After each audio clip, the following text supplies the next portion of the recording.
और ऐसी परिस्थितियों में हमने देखा है कि राज्य के अंदर में जहां दवाई नहीं, जहां इंजेक्शन नहीं, अस्पतालों में बेड नहीं, स्वास्थ्य विभाग द्वारा कोई भी ठोस कदम नहीं उठाए जा रहे हैं। और ये बातें हमें इस तरफ ले जाती है कि कहीं ना कहीं सरकार अगर स्वास्थ्य सेवाओं को देने में नाकाफी हो रही है, तो आप इस चेन को ब्रेक करने के लिए, जैसे कि आईएमए से भी अभी सुझाव आया, क्यों नहीं हम लोग एक लॉकडाउन की तरफ जा करके और चीजों को हम लोग ठीक करें, पहले सभी व्यवस्थाएं उपलब्ध कराएं और उसके बाद में हम लोग अनलॉक करके और स्थितियों की तरफ बढ़ें। हमने काफी निवेदन किए, लेकिन इस दिशा में सरकार के द्वारा कोई दिशा निर्देश नहीं आना कहीं ना कहीं ये हम लोगों को दुखित करता है।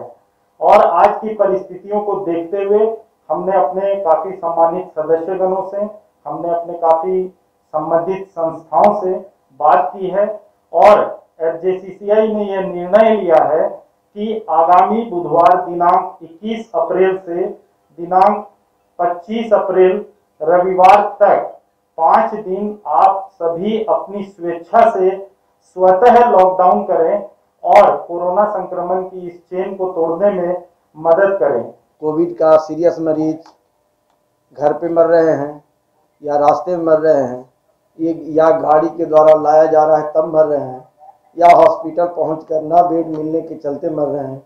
ऐसी इनकी संख्या बहुत ही ज़्यादा है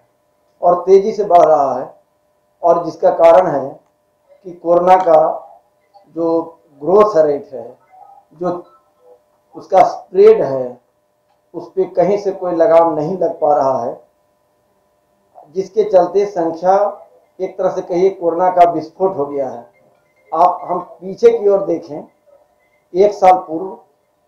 भी कोरोना का प्रकोप था और विषम परिस्थितियां थी और लोग भयभीत भी थे, लोग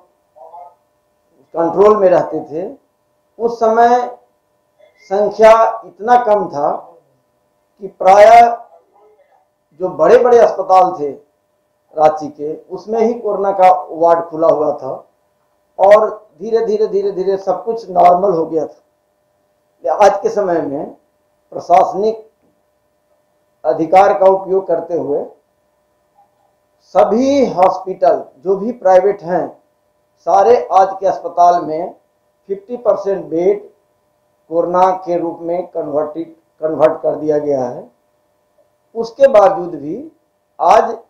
कोई मरीज किसी भी अस्पताल को दरवाज़ा खटखटाता है टेलीफोनिकली या जैसे भी, तो प्रायः जवाब मिलता है बेड फुल है। ये मैं एज ए अध्यक्ष कह सकता हूँ कि मुझे हर 5 मिनट पर एक कॉल आता है कि सर एक बेड अवेलेबल करा दे, और मुझे अपने आप में इतना असहाय महसूस होते हुए ये बोलना पड़ता है कि बेड अभी कहीं खाली नहीं है। ये विपरीत परिस्थिति जो बना हुआ है, ये मानवता के लिए कहीं न कहीं बहुत ही गंभीर समस्या है। एक तो बेड नहीं है, दूसरा अगर हॉस्पिटल किसी तरह से, बहुत सारे हॉस्पिटल जो कि नहीं चला सकते थे और चलाना पड़ रहा है, नहीं चला सकते थे मतलब कहने का मतलब है कि बेड केवल दे देने से तो सब कुछ नहीं होता है। वहाँ पैरामेडिकल वर्कर होना चाहिए, अच्छे डॉक्टर्स का संख्या होना चाहिए, सारा रिसोर्सेज होना चाहिए। आज ऑक्सीजन के लिए जहाँ जहाँ ऑक्सीजन का प्लांट है, वहाँ पर ट्रक और गाड़ी लेकर के लोग लंबी कतार में खड़े हैं और अपना बारी आने का प्रतीक्षा कर रहे हैं। पता चलता है कि हर अस्पताल का एक गाड़ी हमेशा ऑक्सीजन के लिए परेशान रहता है और कहीं न कहीं कतार में खड़ा रहता है। कहने का मतलब है कि अगर हॉस्पिटल को प्रॉपर वे में हमें चलाना है तो एक गाड़ी और एक ड्राइवर और एक स्टाफ केवल ऑक्सीजन के पीछे लगा रहना पड़ता है।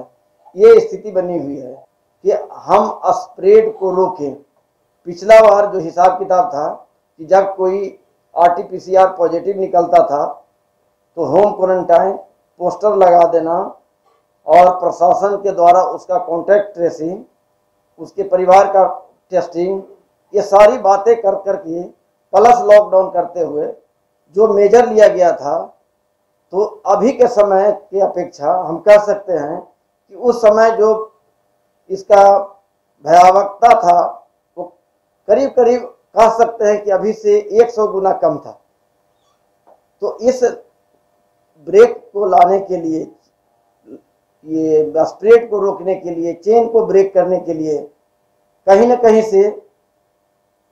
लॉकडाउन लगाने की पूर्ण ज़रूरत है। और दवाओं के बारे में और ऑक्सीजन के बारे में विशेष संसाधन जुटाने की ज़रूरत है।